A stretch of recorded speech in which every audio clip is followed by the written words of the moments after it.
VP राजमार्ग 2081 साल असोज महिनामा आएको भीषण बाढी र पहिरोको कारण गम्भीर रूपमा क्षतिग्रस्त भएको थियो। 1 वर्ष हुन लाग्यो। सिन्धुली, रामेछाप, दोलखा, ओखलढुङ्गा लगायत नेपालको पूर्वी क्षेत्र जोड्ने यो महत्त्वपूर्ण राजमार्ग 1 वर्ष हुन लागिसक्दा पनि यसको पुनर्निर्माणको काम भने अत्यन्त सुस्त देखिन्छ।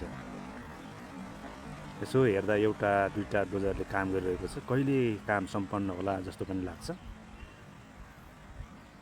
असोज 11-12 गतेको बाढीले भिपी राजमार्गको नेपालथोक खण्डको करिब 100 मिटर सडक बाढीले बगाएको थियो। यसैगरी रोसी गाउँपालिका चौकी डाँडामा 200 मिटर सडक बाढीले बगाएको थियो।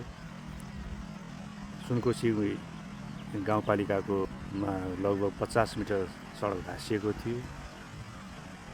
लगभग 10 देखि 12 किलोमिटर सडकहरू यसरी बिग्रेको अवस्था थियो र हालसम्मको प्रगति हेर्दा लगभग ट्र्याक खुले पनि बर्सातमा यो ट्र्याकबाट यातायात सुचार हुन्छ भन्ने कुरामा ढुक्क हुन सक्ने अवस्था छैन।